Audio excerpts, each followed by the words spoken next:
Yesterday, a fifth missing person has been filed in Vilsame. The fifth missing person, Ella, was also a 5'2" tall girl.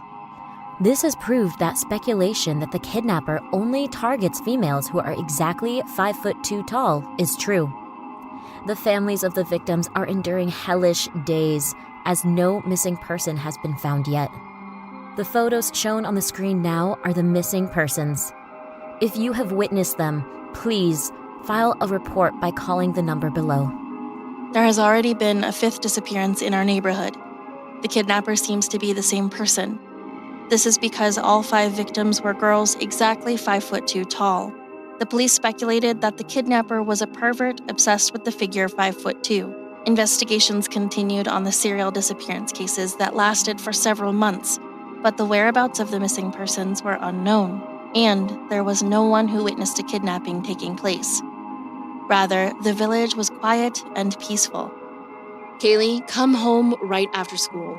You must never walk around alone. If you need me, call me anytime and I'll pick you up. My mother, who was watching the news beside me, said with a worried face. Mom, don't worry too much. I'm 5'3" tall. Don't say that. You should always be careful. All 5 missing people were exactly 5'2", as if they were measured with a ruler. So don't worry too much, and I'll be careful too. I said calmly to reassure my mother, but I was scared as well.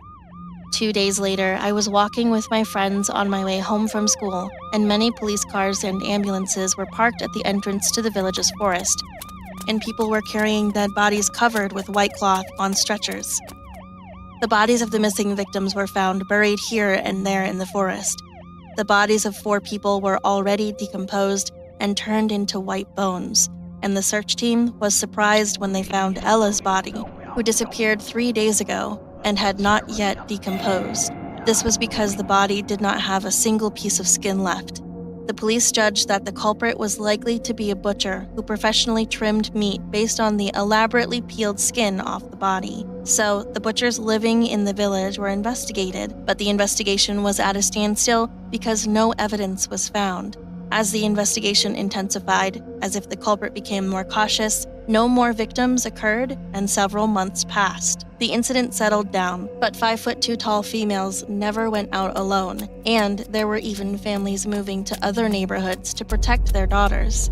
A few days later, on my way home from school, after parting with my friends, a woman came out of her yard and greeted me. Hi, do you live here? I'm Luna and I live here.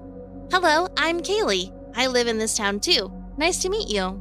Kaylee, it's so dangerous these days because of the serial killings. Would it be okay if you wander around alone like this? I'm scared, but I'm 5'3" tall, so I just roam around thinking it's going to be okay. But you have to be careful. I have a daughter named Mia and I'm worried a lot these days. Luna said, pointing her finger at the window on the second floor of her house. She said, That's Mia's room. She's 5 feet 2 inches tall, so I don't let her go out at all. In fact, she saw you pass by through her window and begged me to play with you, so I came out to ask you to play with her. I looked at the window on the second floor at which Luna was pointing, and there was a girl standing by the window, looking down at where I was. Does Mia know me? Yeah, it's been a long time since she hasn't gone out, so it's her daily routine to look out the window, but I guess she wanted to be friends with you who passes by every day. Would you like to play with Mia today? I've also baked a delicious apple pie. Yes, I'd like to. I followed Luna into the house. Her house had a charming interior with floral wallpaper and pretty props, and there was a wooden table in the middle of the living room. Luna seemed to be working on sewing until now, as on a mint-colored sewing machine, there was a dress that was half-laced. Luna smiled when she saw me looking at the sewing machine and said, I was just making Mia's dress. I make my daughter's dresses on my own. The dress is so pretty. If you become friends with Mia, I'll make yours too. Come on, follow me to the second floor. Luna went to the second floor and knocked on Mia's door. Mia, I've brought you a friend.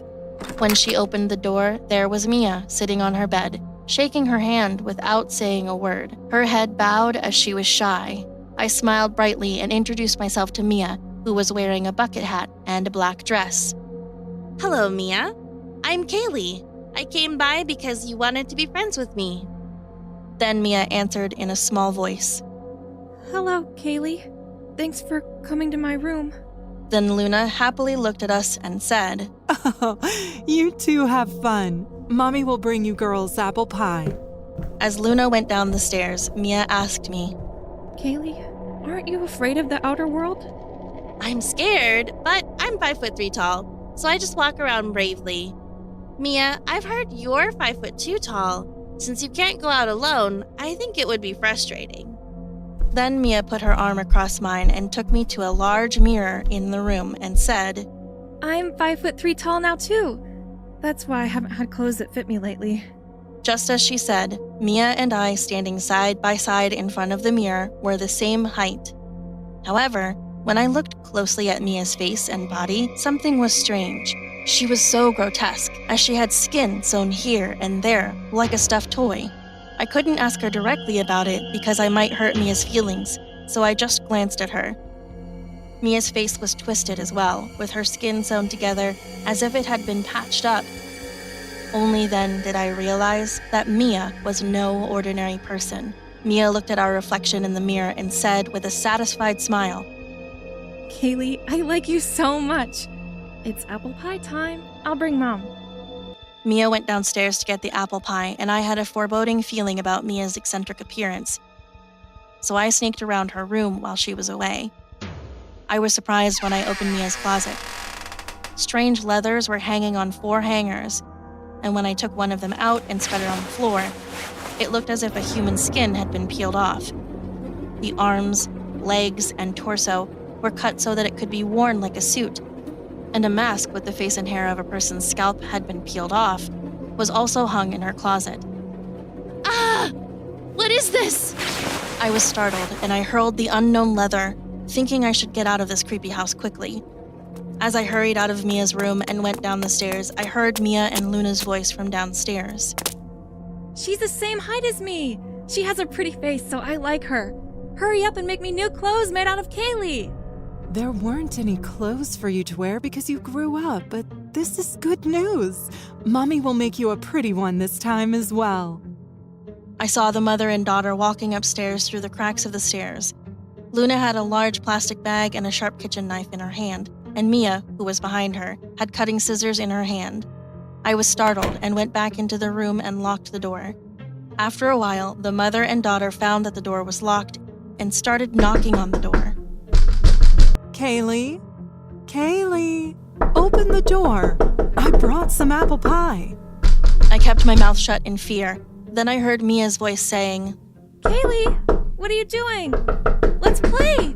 Open the door.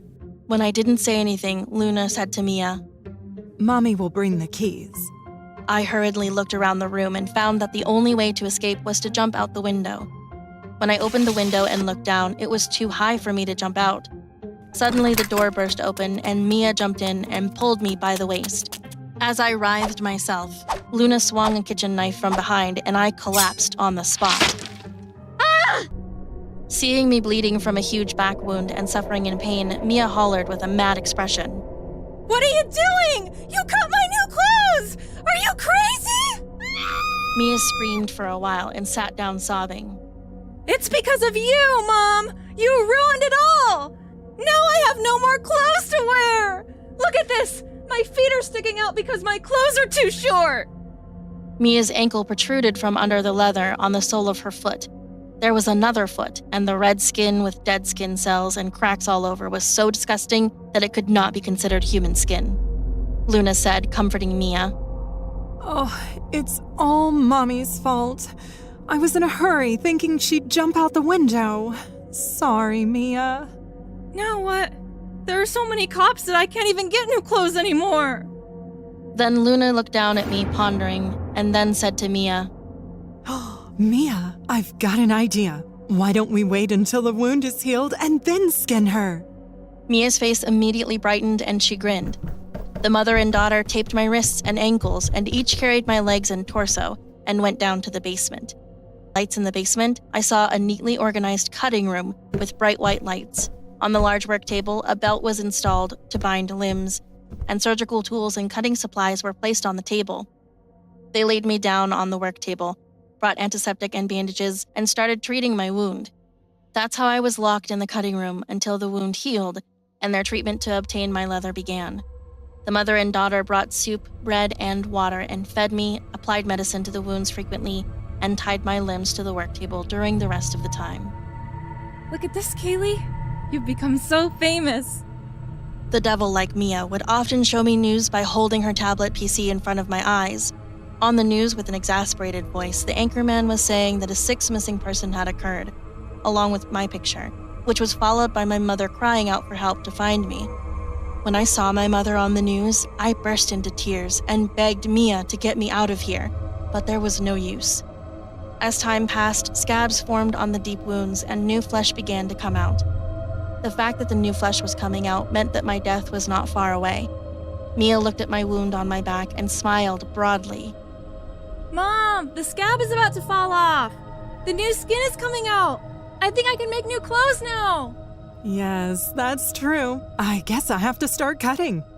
Mia, could you take off your clothes and lie down? Mia took off her black dress and then started taking off her suit made of human leather as well.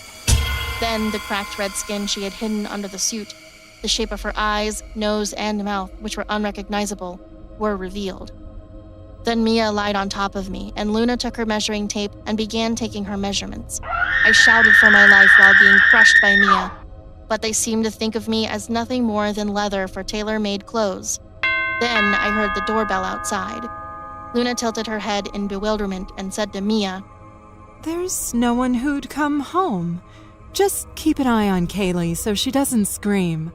She hurried out to the front door, and Mia whispered as she thrust a sharp cutting shear into my neck. Shh. Kaylee, be quiet or I'll stab you ruthlessly in the neck with this thing. I knew very well that Mia could never hurt my body. Help me! When I cried out, Mia startled, clamped my mouth shut, and I bit her fingers as hard as I could. I screamed once more when she collapsed, grasping her fingers. Help me! There's someone in the basement! Shortly after, the cutting room door burst open and the police rushed in. Kaylee? Yes, it's me! The police freed me and helped my way out, but Mia, who had fallen on the floor, rushed at the police with cutting scissors and swung at them. She shouted, Don't take my clothes! No, I don't have any clothes I can wear! Surprised, the police shot her, and Mia collapsed and died on the spot. Then Luna, who was being held by the police outside, screamed, Mia! My baby! What did you guys do to my daughter? Leaving behind Luna's outcry, I got out of the hellish house, got into the ambulance, and was able to meet my parents again at the hospital. A long series of murders came to an end when a sixth missing person was dramatically rescued from the perpetrator's house. The killer's name is Luna, a middle-aged woman who has worked as a tailor all her life. It turned out that she lured girls of the same size into her house, murdered them, and skinned them into suits for her daughter who had a rare skin disease.